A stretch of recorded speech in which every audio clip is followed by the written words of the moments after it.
Eh, Selamat pagi ya teman-teman ya. Selamat hari Minggu, mumpung hari libur kali ini saya akan ini ya setting speedometer di Honda Vario teman-teman ya. Caranya cukup ini settingnya di rumah sendiri tanpa ke dealer, tanpa ke bengkel lah ya. Ini tinggal kita nyalain posisinya begini. Eh, Matikan dulu nih sennya. Yang pertama tuh kita harus ini kan jamnya nggak bener nih kalau ini kan.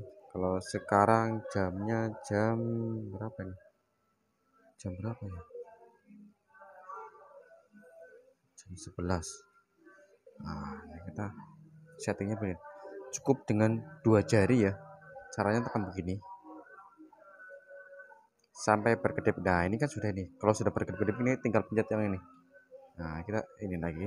Habis ini kita kalau sudah kedip tinggal ini majuin saja. Ini jamnya cuma sampai di angka 12 teman-teman ya. Sekarang jam 11. Nah, ini nah, sudah ini kan sudah nih. Kalau tinggal detiknya ntar tinggal ditambahin lagi yang ini.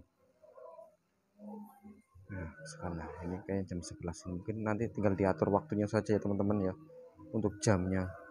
Nah, kali ini untuk yang lain bisa. Ini tinggal sudah tinggal olinya. Nah, itu aja ya teman-teman ya.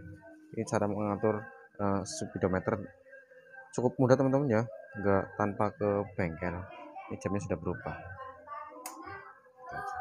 Ini bermanfaat buat teman-teman yang masih bingung cara settingnya bagaimana. Cukup sampai di sini ya. Semoga videonya bermanfaat. Terima kasih sudah nonton video saya.